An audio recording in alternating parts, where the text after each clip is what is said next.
الحمد لله رب العالمين الذي هدانا لهذا وما كنا لنهتدي لولا أن هدانا الله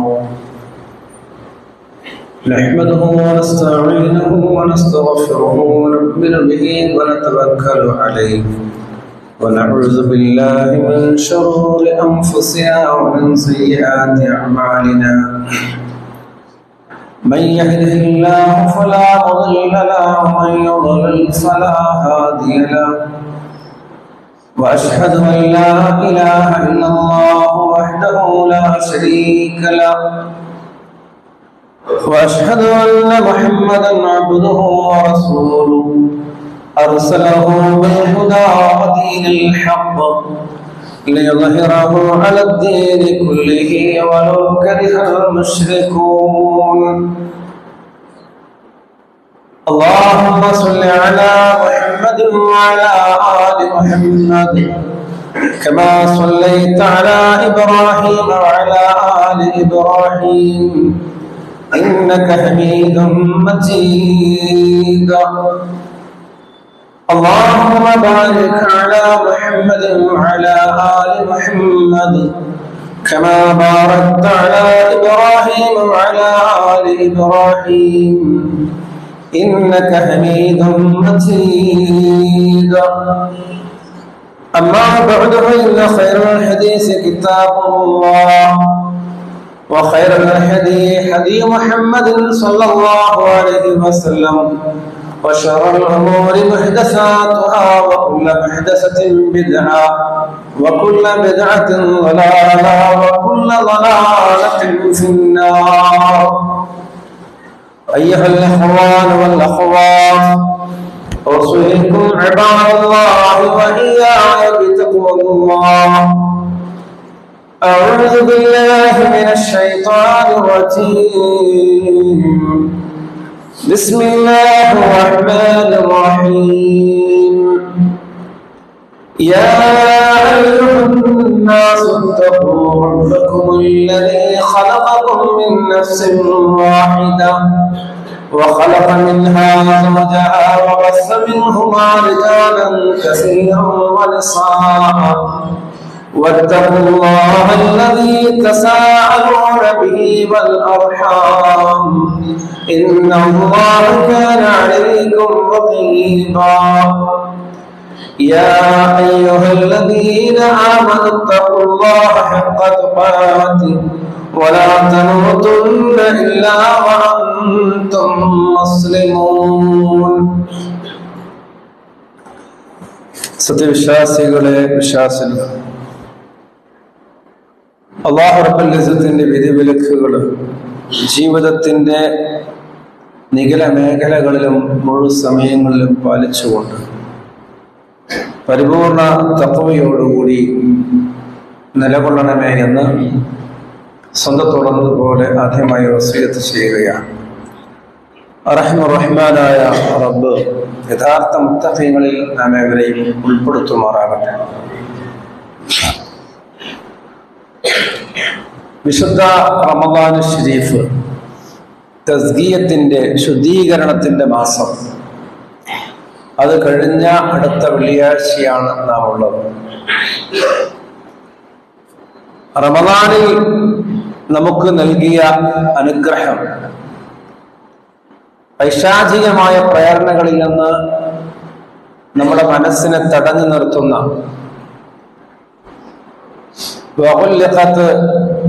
അബ്വാബ് ജഹന്നം, നരകം അടച്ചു മൂടപ്പെടുന്ന, വസുഫിദത്ത് ശയാത്തീൻ, പിശാചിനെ ചങ്ങലക്കിട്ടിരുന്ന ആ ചങ്ങലക്കെട്ട് പൊട്ടിച്ചുകൊണ്ട് അവൻ ഒരാഴ്ചയായി ഇവിടെ. അതിന്റെ ഫലം ഇപ്പൊ നമുക്ക് കാണാനുണ്ട്. കഴിഞ്ഞ വെള്ളിയാഴ്ച ഒന്നും ഖുത്ബക്ക് കയറുമ്പോൾ ഇവിടെ സ്ഥലമില്ല, ആളുകൾ പിന്നെയും പുറത്തായിരുന്നു. അപ്പോൾ يا أيها الذين آمنوا إذا نودي للصلاة من يوم الجمعة فاسعوا إلى ذكر الله وذروا البيع. ഓ സത്യവിശ്വാസികളെ, നിങ്ങൾ ജുമഅക്ക് വേണ്ടി വിളിക്കപ്പെട്ടാൽ കച്ചവടം ഒഴിവാക്കി പള്ളിയിലേക്ക് ഓടി വരിക എന്നതാണ്. പക്ഷെ ആ ഓട്ടം നമുക്ക് കാണുന്നില്ല, കച്ചവടം ഒഴിവാക്കലില്ല. അവസാനത്തെ കസ്റ്റമറിനെ കൈകാര്യം ചെയ്ത് ഇമാമ് കൈകെട്ടുന്നതിന് മുമ്പ് എത്തിപ്പെട്ടാൽ മതി എന്ന ചിന്തയാണ് അധികം ആളുകൾക്കുമുള്ളത്. അള്ളാഹു ഹിദായത്ത് പ്രദാനം ചെയ്യുമാറാകട്ടെ. അപ്പൊ ആത്മസംസ്കരണത്തിന്റെ മാസമായിരുന്നു റമദാൻ. റമദാനെ കൊണ്ട് എന്ത് നേടി എന്നുള്ളത് നമ്മൾ ചിന്തിക്കേണ്ട വിഷയമാണ്. നേടിയത് നിലനിൽക്കാൻ റബ്ബിനോട് പ്രാർത്ഥിക്കേണ്ടതുമാണ്. സലഫുകൾ റമദാൻ കഴിഞ്ഞാൽ അടുത്ത 6 മാസം ആ നേടിയത് നിലനിർത്താൻ വേണ്ടി അള്ളാഹുവിനോട് പ്രാർത്ഥിക്കുമായിരുന്നു. അടുത്ത 6 മാസം റമദാൻ ഇങ്ങ് വേഗം വന്നെത്താൻ അതിൽ സൽക്കർമ്മങ്ങൾ ചെയ്യാനുള്ള തൗഫീഖിന് വേണ്ടി പ്രാർത്ഥിക്കുമായിരുന്നു. അപ്പൊ ചുരുക്കത്തിൽ ഒരു വർഷത്തിൽ മുഴുവനും സലഫുകളുടെ പ്രാർത്ഥനയിൽ റമദാൻ ഉണ്ടായിരുന്നു. അതുകൊണ്ട് നമ്മൾ നേടിയ നന്മകൾ അള്ളാഹു സ്വീകരിക്കുമാറാകട്ടെ, അത് നിലനിർത്തുമാറാകട്ടെ. നഷ്ടമായ നന്മകൾ നേടിയെടുക്കാൻ അടുത്ത റമദാനിലേക്ക് അള്ളാഹു നമുക്ക് അയസ് നൽകുമാറാകട്ടെ. അപ്പൊ റമദാനിനെ പഠിപ്പിച്ച പാഠം എന്താണ്? വേണമെങ്കിൽ നമുക്ക് നന്നാവാൻ കഴിയും എന്നതാണ്. അല്ലെ, റമദാനിൽ നമ്മൾ ഒരുപാട് നന്നായി നമ്മുടെ സംസാരങ്ങളും ചിന്തകളും പ്രവൃത്തികളും നമ്മുടെ ഉറക്കവും ഉണർച്ചയും എല്ലാം നമ്മൾ സൂക്ഷ്മതയോടുകൂടി തഖ്വയോടുകൂടി സ്വീകരിച്ചു. അപ്പോൾ വേണമെങ്കിൽ എനിക്ക് നന്നാവാൻ കഴിയും എന്ന് റമദാൻ നമുക്ക് പഠിപ്പിച്ചു തന്നു. എന്നാൽ പലരും റമദാനിന് ശേഷം അതേ പടിയിലേക്ക് പഴയതിലേക്ക് നേരെ വീണിരിക്കുകയാണ്. എന്താണ് ഇതിന്റെ പരിഹാരം? റമദാൻ ഉള്ളതുപോലെ നമുക്ക് നിലനിൽക്കാൻ കഴിയാനുള്ള മാർഗം എന്താ? കുറച്ച് കാര്യങ്ങൾ നമ്മൾ പാലിക്കുകയാണെങ്കിൽ, അത് പ്രാക്ടീസ് ചെയ്യുകയാണെങ്കിൽ നമുക്ക് ആ റമദാനിൽ ഉണ്ടായിരുന്ന അതേ അവസ്ഥയിൽ നമുക്ക് മുന്നോട്ട് പോകാൻ കഴിയും. ഒന്നാമതായി ഉണ്ടാകേണ്ടത് മാറണം എന്ന ഉറച്ച തീരുമാനമാണ്. മാറണം എന്നൊരു ഉറച്ച തീരുമാനം ഇടണം. പറ്റുകയാണെങ്കിൽ മാറാം, ശരിയാവുകയാണെങ്കിൽ മാറാം, മാറണമെങ്കിൽ മാറാം. അങ്ങനല്ല, എനിക്ക് മാറണം. അല്ലാഹു സുബ്ഹാനഹു വ തആല വിശുദ്ധ ഖുർആൻ നമ്മോട് പറഞ്ഞു, ഇന്നല്ലാഹ ലാ യുഗയ്യിറു മാ ബിഖൗമിൻ ഹത്താ യുഗയ്യിറു മാ ബിഅൻഫുസിഹിം. അല്ലാഹു ഒരു സമൂഹത്തെയും ഒരു ജനതയെയും മാറ്റുകയില്ല അവർ സ്വയം മാറാത്ത കാലത്തോളം. ഒരാളെയും മാറണമെന്ന് അയാൾ തീരുമാനിക്കാതെ അള്ളാഹ് മാറ്റൂല. അപ്പോൾ വ്യക്തികൾ നന്നായാലാണ്, വ്യക്തികൾ സംസ്കരിക്കപ്പെട്ടാലാണ് സമൂഹം സംസ്കരിക്കപ്പെടുകയും. സമൂഹം നന്നാകണമെങ്കിൽ ആദ്യം നമ്മൾ ഓരോരുത്തരും നന്നാവാൻ തീരുമാനിക്കണം. ഓരോ കുടുംബങ്ങൾ നന്നാവാൻ തീരുമാനിക്കണം. അപ്പോഴാണ് സമൂഹം നന്നാവുക. എല്ലാവരും വാചാലരാണ്, ഇന്നത്തെ കാലം ശരിയില്ല, ആൾക്കാർ ശരിയില്ല, പ്രശ്നങ്ങളുണ്ട്, അങ്ങനെയുണ്ട്. എന്നാൽ ഞാൻ എങ്ങനെ, എന്റെ മക്കൾ എങ്ങനെ, എന്റെ ഭാര്യ എങ്ങനെ, എന്റെ ജീവിതം എങ്ങനെ, എന്റെ കുടുംബം എങ്ങനെ, എന്റെ ഉറ്റവരും ഉടയവരും എങ്ങനെയാണ്, അവരെ ഞാൻ നന്നാക്കാൻ എന്താണ് ചെയ്യേണ്ടത് എന്ന് ചിന്തിക്കുന്നവർ വളരെ കുറവാണ്. അതുകൊണ്ട് ഓരോരുത്തരും സ്വയം നന്നാവാൻ, സ്വന്തം കുടുംബങ്ങൾ നന്നാക്കാൻ തീരുമാനിച്ചാൽ, അങ്ങനെ ഒരു ഉറച്ച തീരുമാനം ഉണ്ടായാൽ തീർച്ചയായും നമുക്ക് സമൂഹത്തെ മാറ്റിയെടുക്കാൻ കഴിയും. കാട്ടിൽ ജീവിക്കുന്ന കാട്ടുമൃഗങ്ങളെ കൊണ്ടുവന്ന് നാട്ടിൽ പരിശീലിപ്പിച്ചുകൊണ്ട് ഇണക്കാറില്ലേ? കാട്ടിലെ മൃഗങ്ങൾ ആ സ്വഭാവം മാറ്റി നാട്ടിലെ മൃഗങ്ങളാക്കാറുണ്ട് നമ്മൾ, അല്ലെ? എത്ര വലിയ ആനയെ കൊണ്ടുവന്ന് മെരുക്കി നമ്മുടെ ഉപയോഗത്തിന് ഉപയോഗപ്പെടുത്തുന്നു. അപ്പോൾ അതുപോലെ നമ്മുടെ മനസ്സിനെ, നമ്മുടെ ഇച്ഛകളെ നമുക്ക് അതിനെ സംസ്കരിച്ചെടുക്കാൻ, പരിശീലിപ്പിച്ചെടുക്കാൻ കഴിയും. അത് നമുക്ക് ബോധ്യപ്പെടുത്തിയ ദിനങ്ങളായിരുന്നു റമദാനിന്റെ ദിനങ്ങൾ. അതുകൊണ്ട് സംസ്കരണവും നന്മയും സ്വയം വന്നു ചേരുന്നതല്ല എന്ന ബോധ്യം നമുക്കുണ്ടാകണം. റമദാനില് ഒരാളെ റമദാൻ മാസം കൊണ്ട് വന്നു, അയാൾ ഒന്നും ചെയ്തില്ലെങ്കിൽ അയാൾ സംസ്കരിക്കപ്പെടില്ലല്ലോ. റമദാനിന് നമ്മളെ സ്വയം നിന്ന് കൊടുത്തു സംസ്കരണത്തിന് വേണ്ടി. നമ്മുടെ ഉറക്കവും നമ്മുടെ ഭക്ഷണവും നമ്മുടെ സംസാരവും നമ്മുടെ പ്രവൃത്തികളും ബന്ധങ്ങളും എല്ലാം നാം സ്വയം അത് മാറ്റി. അതുകൊണ്ടാണ് മാറിയത്. അത് മാറ്റാത്ത ആളുകൾക്ക് ഇപ്പോഴൊരു മാറ്റം ഉണ്ടാവില്ല. അതുകൊണ്ടാണ് ആരെയും അയാളെ മാറാൻ തയ്യാറാവാതെ മാറ്റില്ല എന്നുള്ളതാണ്. വിശുദ്ധ ഖുർആൻ നമ്മോട് പറയുന്നുണ്ട്, നന്മയിലേക്കാണ് നിങ്ങൾ ഉദ്ദേശിക്കുന്നതെങ്കിൽ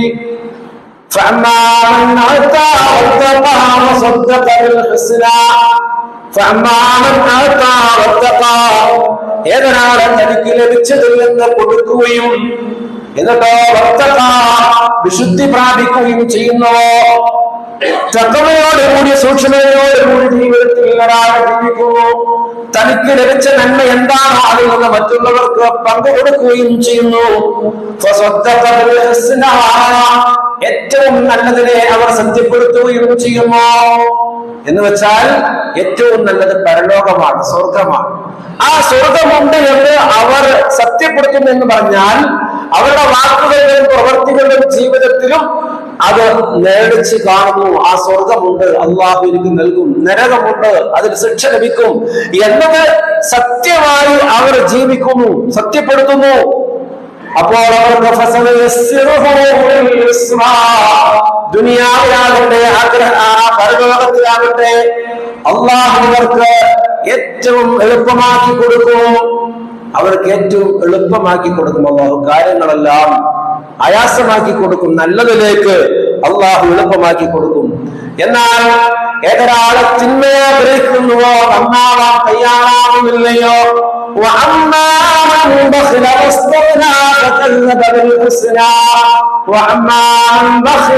ഏതൊരാളെ പിശുക്ക് കാണിക്കുന്നുവോ, കഞ്ചത്തരം കാണിക്കുന്നുവോ, ഞാൻ വലിയ പ്രമാണിയാണ്, നേതാവാണ്, വലിയവനാണെന്ന് സ്വയം നടിക്കുകയും ചെയ്യുന്നുവോ,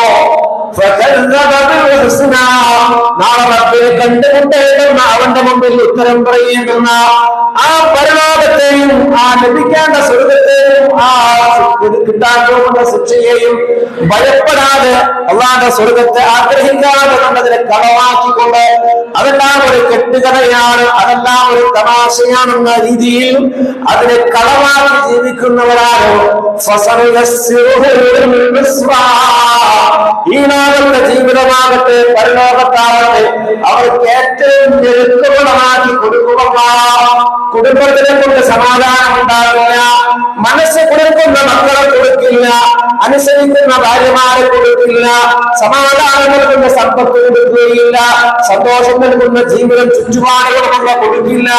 ചുരുക്കത്തിൽ ജീവിതം മുഴുവൻ ഒരു കുടിസായി ശ്വാസം മുട്ടുന്ന പ്രയാസങ്ങളുടെ ടെൻഷനടിച്ച ജീവിതമായി റബ്ബവനെ മാറ്റിക്കൊടുക്കും. ഏറ്റവും ഇടുക്കമുള്ള ഞെരുക്കത്തിലുള്ളവരേക്ക് അവനെ വഴിയൊരുക്കി കൊടുക്കുമ്പോൾ അതാ. അപ്പോ അതുകൊണ്ട് നമ്മൾ എന്താണോ ആഗ്രഹിക്കുന്നത് ആ വഴിയിലേക്കാണ് അള്ളാഹു തിരിച്ചുവിടുക. അതുകൊണ്ട് നമ്മൾ നന്നാവാൻ, നാം സംസ്കരിക്കപ്പെടാൻ സ്വയം ഒരു തീരുമാനമെടുക്കണം. മാത്രമല്ല അല്ലാഹു പറഞ്ഞില്ലേ, അള്ളാഹു ഏറ്റവും പ്രത്യക്ഷമായി കാണുന്ന രണ്ട് ഉയർന്ന മാർഗങ്ങൾ നിങ്ങൾക്ക് കാണിച്ചു തന്നിട്ടുണ്ട്, നന്മയുടെയും തിന്മയുടെയും മാർഗങ്ങള്. അതുകൊണ്ട് അത് എന്നാൽ അവർ ആ ചുരത്തിന്റെ മാർഗം അവരെ ശ്രമിച്ച് തിരുക്കിക്കരയ്ക്ക് കടന്നില്ല, ആ കയറ്റം അവർ കയറിയില്ല, ആ ചുരമാർഗം അവർ പ്രവേശിച്ചില്ല.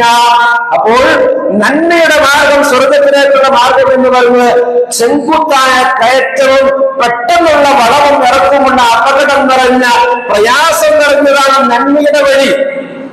കാരണം ശൈത്താൻ ഏതൊരു നന്മയിലേക്ക് നമ്മൾ ഇറങ്ങിയാലും നമ്മുടെ വഴികളിൽ അവൻ പ്രയാസങ്ങൾ സൃഷ്ടിക്കും, ബുദ്ധിമുട്ടുകളുണ്ടാവും.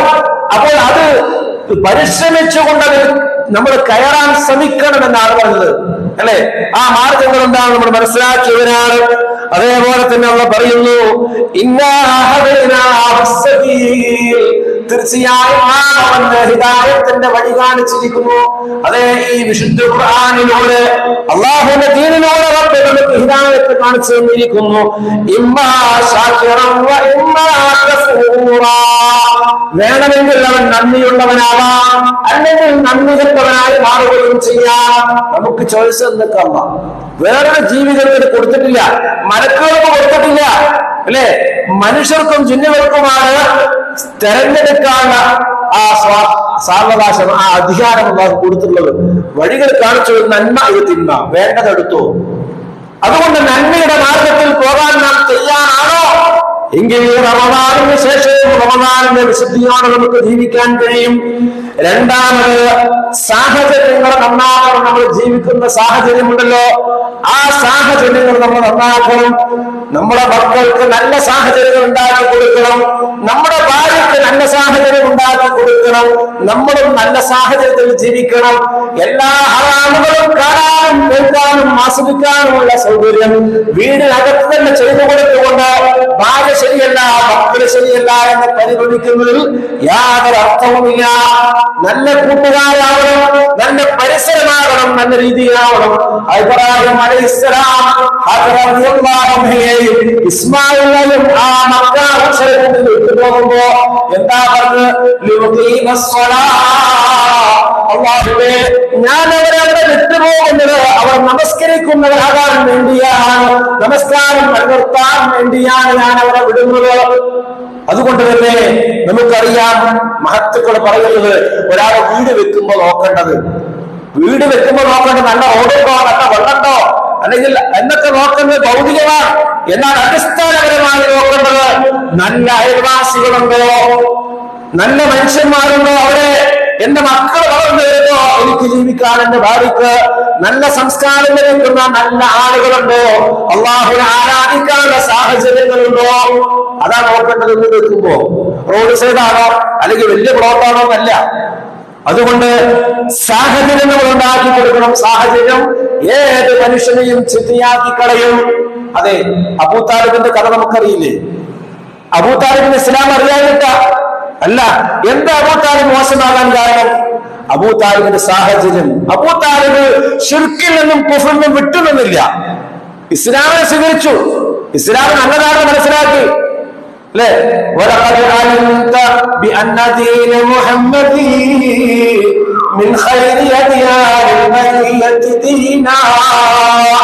അബൂതാലിബ് പാട്ടുപാടി മുഹമ്മദ് നബി പറഞ്ഞു, മുഹമ്മദേ, എനിക്കറിയാം ഈ ലോകത്തുള്ള ഏറ്റവും നല്ല മതം നീ കൊണ്ടുവന്നാണെന്ന് എനിക്കറിയാം. പക്ഷേ എന്റെ ആളുകൾ എന്നെ കുറ്റപ്പെടുത്തൂലേ മുഹമ്മദേ, ഞാൻ നിന്റെ കൂടെ കൂടിയാൽ?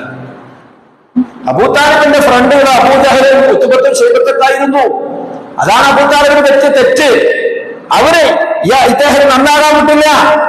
മരണത്തിന്റെ അവസാന സമയത്തും അല്ലാഹുവിന്റെ റസൂൽ അബൂതാലിബിന്റെ കൈ പിടിച്ചുകൊണ്ട് നെഞ്ചത്ത് വെച്ചുകൊണ്ടാണ്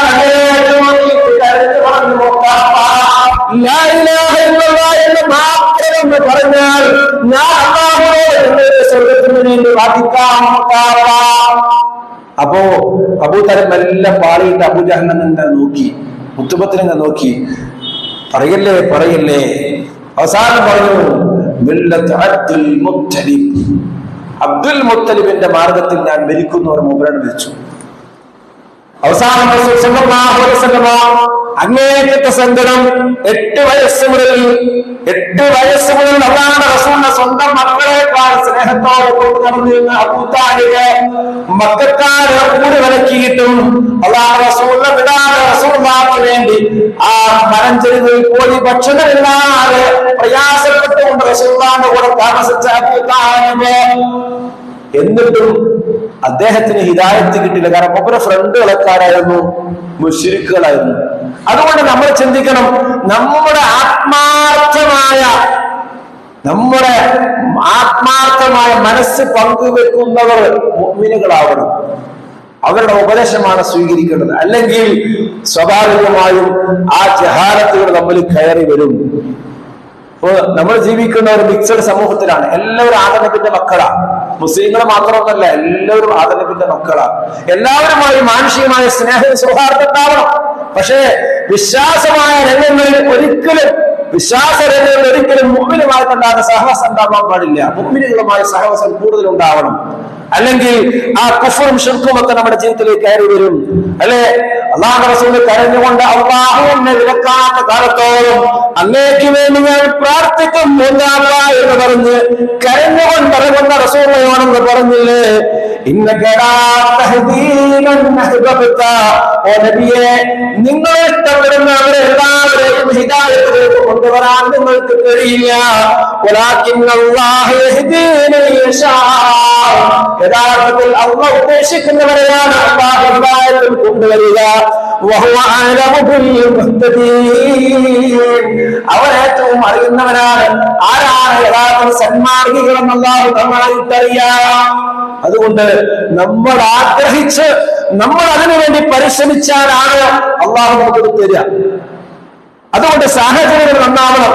പ്രത്യേകിച്ച് ഇന്നത്തെ കാലഘട്ടത്തിൽ ശിർക്കും ബിദ്അത്തും ഹറാമുകളും അതുപോലെ മദ്യവും ലഹരിയും ഒക്കെ നിറഞ്ഞു പോകുന്ന ഈ കാലഘട്ടത്തിൽ നമ്മുടെ മക്കളെ ഏറ്റവും സുരക്ഷിതമായ ഏറ്റവും നല്ല ചങ്ങാത്തവും ഏറ്റവും നല്ല സാഹചര്യങ്ങളും അവർക്ക് ഉണ്ടാക്കി കൊടുക്കണം.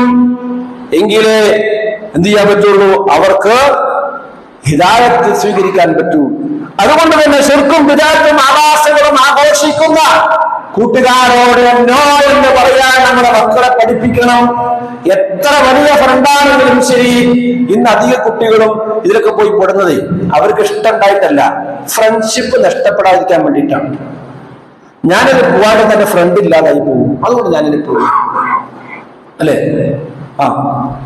ഞാനതിന് നമ്മുടെ തൗഹീദി പള്ളികളിൽ വരുന്ന കുട്ടികള് റമദാൻ 17 ആണ്ടിന് അത് നടത്തുന്ന പള്ളികളിലേക്ക് പോകുന്നു.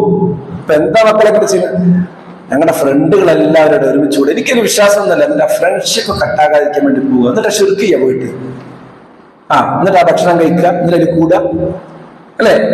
അപ്പൊ എന്താണ്, ഫ്രണ്ട്ഷിപ്പ് നഷ്ടപ്പെടാതിരിക്കാൻ വേണ്ടിയിട്ട് അങ്ങനെ മദ്യത്തിലും ലഹരിയിലും ശിർക്കിലും ബിദ്അത്തിലും മോഹിച്ചെന്നപ്പെടുന്ന ആളുകള്. അതുകൊണ്ട് തന്നെ നമുക്ക് മനസ്സിലാക്കാൻ കഴിയണം, ഒരു മുഅ്മിനിന്റെ നിലപാട് എന്താണ്. അല്ലാഹു പറയുന്നു, വഇദാ സമിഅല്ലാഹ്, അനാവശ്യമായ കാര്യങ്ങൾ കേൾക്കുകയോ കാണുകയോ ചെയ്തു കഴിഞ്ഞാൽ അതിൽ നിങ്ങൾ മാറി നിൽക്കണം, അതിനെ അവഗണിക്കണം. അവരെ പറയുന്നവരാണ് സംഗതി ഫ്രണ്ട്ഷിപ്പ് ഒക്കെ ശരി തന്നെ, പക്ഷേ ലനാമാലുന, ഞങ്ങളുടെ കർമ്മങ്ങൾ ഞങ്ങൾ ഖുർആൻ സുന്നയും അനുസരിച്ച് പോകും. ഞങ്ങൾ നാട്ടാചാര്യങ്ങളോ അല്ലെങ്കിൽ പണ്ഡിതന്മാരുടെ വാക്കുകളോ മാമൂലുകളോ അല്ല ഞങ്ങളുടെ ജീവിതം.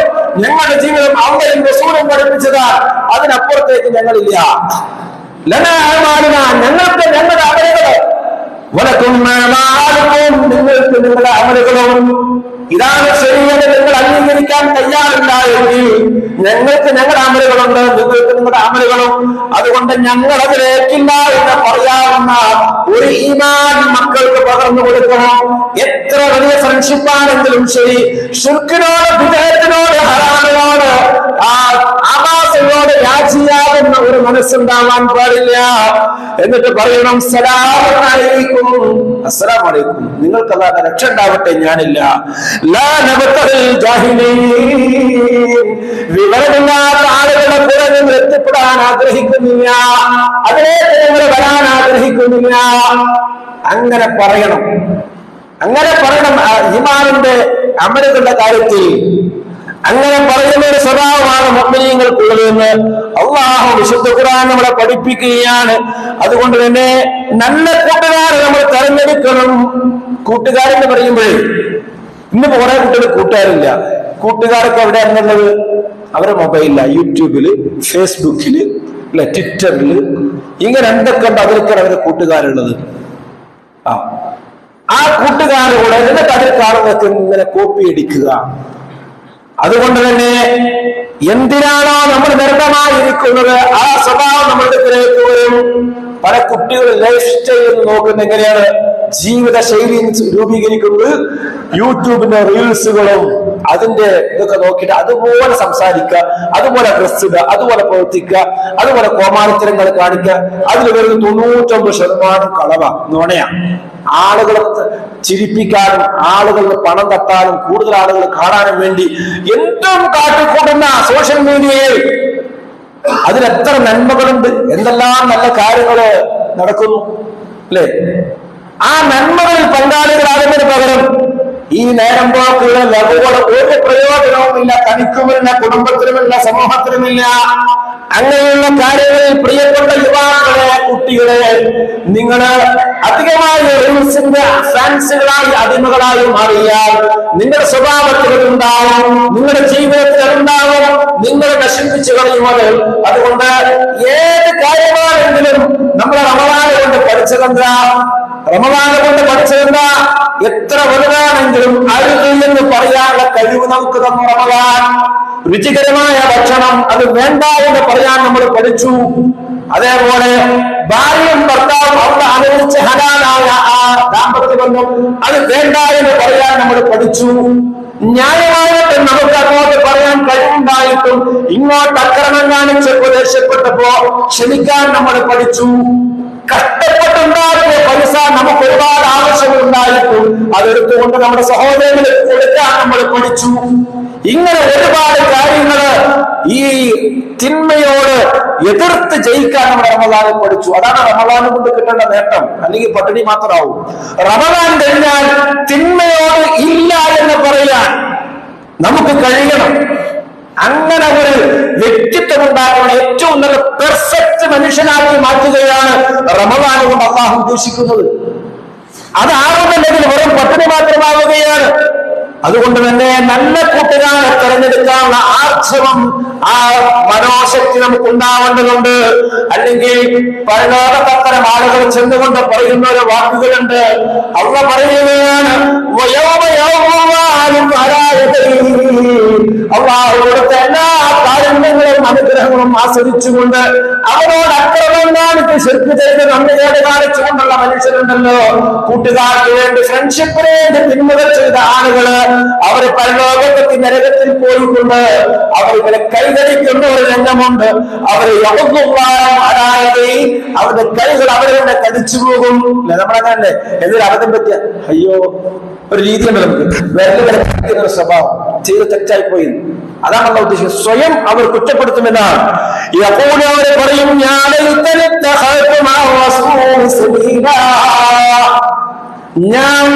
അല്ലാഹുവിന്റെ റസൂലിന്റെ ആ മാർഗം ഞാൻ സ്വീകരിച്ചിരുന്നുവെങ്കിൽ, പ്രവാചകന്റെ ആ ഉപദേശങ്ങളും ചര്യകളും ഞാൻ പകർത്തിയിരുന്നുവെങ്കിൽ എത്ര ഒന്നായിരുന്നേനെ.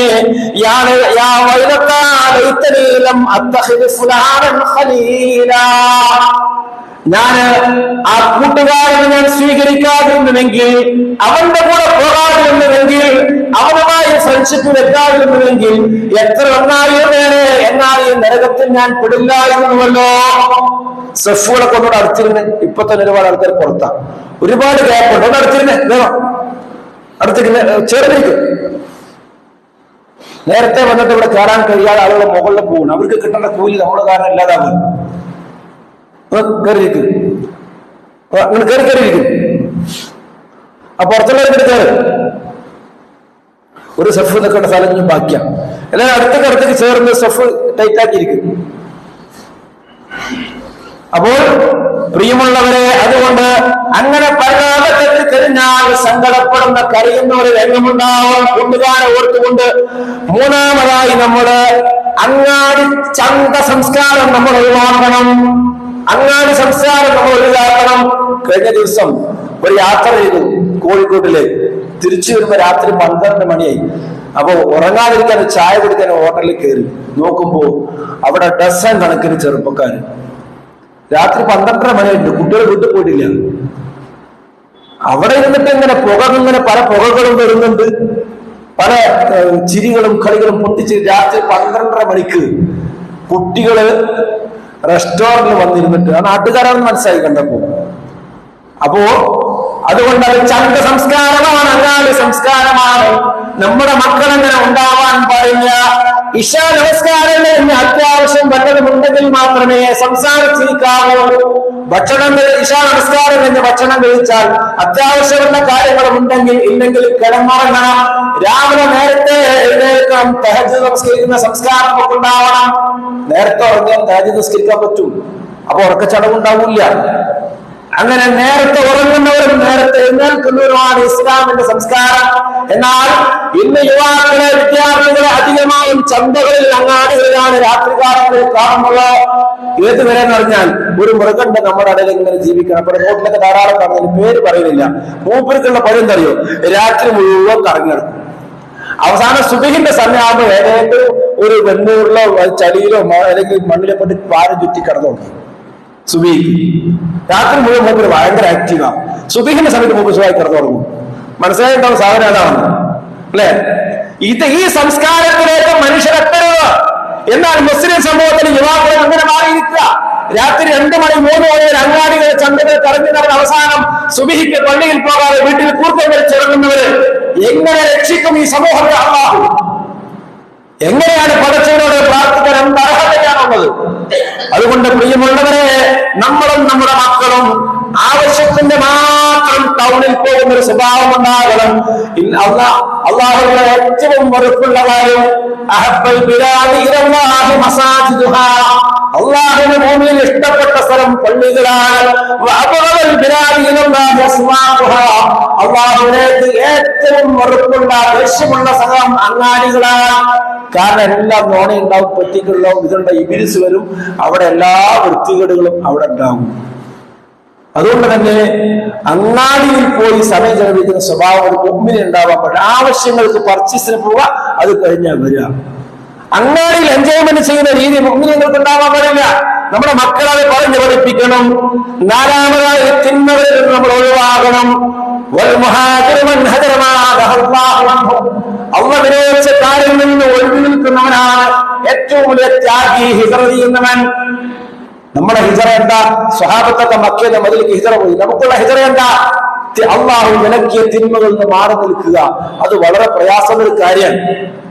അത് ചെയ്യലാണ് ഹിജ്റ എന്ന്. 5-മതായി അന്ധകായ അനുകരണം ആരോടും പാടില്ല. അതെന്റെ ഉസ്താദ് പറഞ്ഞാൽ അങ്ങനെ തന്നെ ചെയ്യുള്ളൂ. ഇതെന്റെ വാപ്പ പറഞ്ഞതാണ്, ഇതെന്റെ കാരണന്മാർ പറഞ്ഞു. ഞങ്ങളുടെ നാട്ടിൽ എങ്ങനെയാണ്, നേതാക്കന്മാർ എങ്ങനെയാണ്? ഈ ഒരു രീതി മുഅ്മിനിന് പാടില്ല. അള്ളയും റസൂലും പറഞ്ഞു എങ്കിൽ മാറ്റേണ്ടത് മാറ്റണം, നിലനിർത്തേണ്ടത് നിലനിർത്തണം. അവിടെ വാപ്പ പറഞ്ഞാലും വല്യപ്പ പറഞ്ഞാലും ഉസ്താദ് പറഞ്ഞാലും അള്ളയും റസൂലും പറഞ്ഞെടുത്താണ് നിൽക്കേണ്ടത്. അതുകൊണ്ടാണ്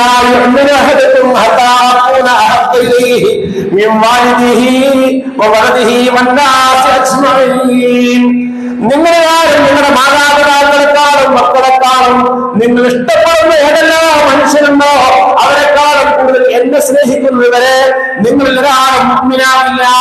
അതെങ്ങനെ സ്നേഹിക്കാം? അള്ളാഹു റസൂൽ പറഞ്ഞെടുത്ത് വാപ്പെതിരായാലും ഉമ്മെതിരായാലും നേതാക്കന്മാരെതിരായാലും ആരെതിരായാലും റസൂൽ പറഞ്ഞു അത് സ്വീകരിക്കും എന്ന നിലപാടുണ്ടാവുക. അതാണ് സ്നേഹം. അതുകൊണ്ട് അങ്ങനെ ഒരു രീതി ഉണ്ടാകണം. മാത്രമല്ല അന്ധമായ അനുകരണം ഉണ്ടാകരുത്. പരലോകത്ത് നരകത്തിൽ പോയ ആളുകൾ പറയും അല്ലാഹുവിനോട്,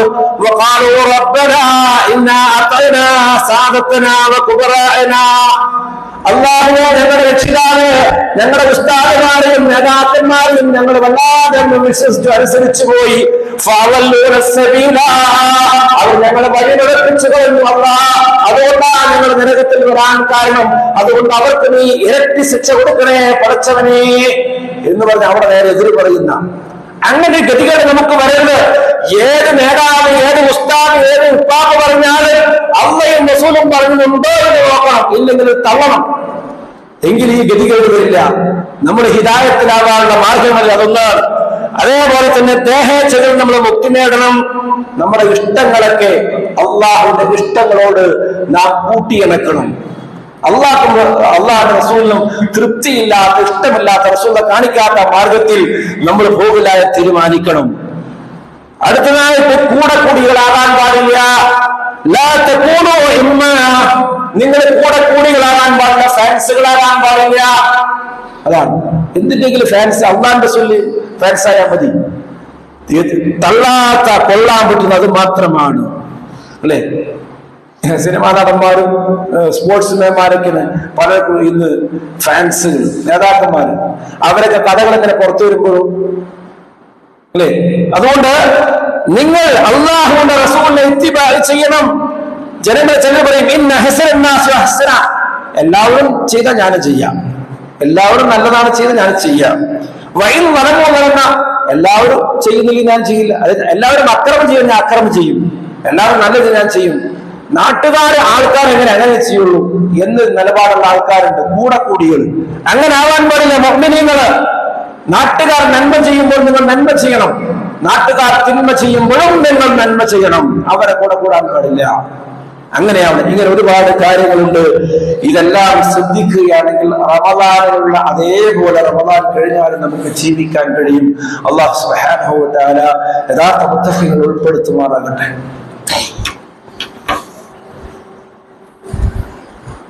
ഇന്നൽ ഹംദലില്ലാഹ് كثيرا طيبا مباركا فيه كما يحب ربنا ويرضى وصلى الله وسلم على نبينا محمد وآله.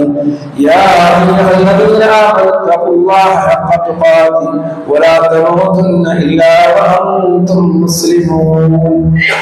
സത്യവിശ്വാസികളെ വിശ്വാസികളെ, അള്ളാഹുവിനെ യഥാർത്ഥ രൂപത്തിൽ സൂക്ഷിച്ചുകൊണ്ട് പരിപൂർണ മുസ്ലിമായി കൊണ്ട് മാത്രം ഈ ലോകത്തിൽ നിന്ന് മരിച്ചു പോകണേ എന്ന് സ്വന്തത്തോടുന്ന പോലെ നിങ്ങളോട് വസിയത്ത് ചെയ്യുകയാണ്. അള്ളാഹു നമ്മെ തുണയ്ക്കുമാറാകട്ടെ. നാം ചർച്ച ചെയ്ത് വന്ന റമദാന്റെ വിശുദ്ധി കൈവിടാതെ ജീവിക്കാൻ എന്തുണ്ട് മാർഗം എന്നുള്ളതാണ്. അതുകൊണ്ട് ആ മാർഗങ്ങൾ നാം സ്വയം സംസ്കരിക്കാൻ പരിശ്രമിക്കുക എന്നുള്ളതാണ്. കേൾക്കുന്ന കാര്യങ്ങൾ അത് വെറുതെ കേട്ടു പോകാതെ ജീവിതത്തിൽ പ്രാവർത്തികമാക്കുന്ന ആളുകളായി നമ്മൾ മാറിയാൽ നമുക്ക് മാറ്റമുണ്ടാകും. സ്വഹാബത്ത് അങ്ങനെയാ മാറിയത്, അങ്ങനെ തന്നെ നമുക്ക് മാറാൻ പറ്റുകയുള്ളൂ. അള്ളാഹു കേൾക്കുന്നത് നല്ലത് കേൾക്കാനും കേൾക്കുന്നതിൽ ഏറ്റവും നല്ലത് പിൻപറ്റാനും അള്ളാഹു നമ്മെ അനുഗ്രഹിക്കുമാറാകട്ടെ. ധാരാളം രോഗികളായ നമ്മുടെ മാതാക്കള്, കുടുംബാദികൾ, സഹോദരങ്ങൾ, അള്ളാഹു അവർക്ക് ആരോഗ്യമുള്ള ദീർഘായുസ്സ് കൊടുക്കുമാറാകട്ടെ. ആഖിബത്ത് അള്ളാഹു നന്നാക്കുമാറാകട്ടെ. ഖബറുകളിലെ നമ്മുടെ ഇഷ്ടദിനങ്ങൾ അള്ളാഹു അവർക്ക് മഗ്ഫിറത്തും റഹ്മത്തും പ്രദാനം ചെയ്യുമാറാകട്ടെ. اللهم اغفر للمؤمنين والمؤمنات والمسلمين والمسلمات الأحياء منهم والأموات إنك مجيب الدعوات يا قاضي الحاجات. اللهم أجرنا من النار، اللهم أجرنا من النار، اللهم أجرنا من النار، ولا تشبه حلقنا بالنار، ولا تجعلنا من حطب النار، فإنها بئس الدار وبئس المثوى وبئس القرار. ربنا اغفر لنا ولإخواننا الذين سبقونا بالإيمان ولا تجعل في قلوبنا غلا للذين آمنوا ربنا إنك رؤوف رحيم. وصلى الله وسلم على محمد وآله والحمد لله رب العالمين.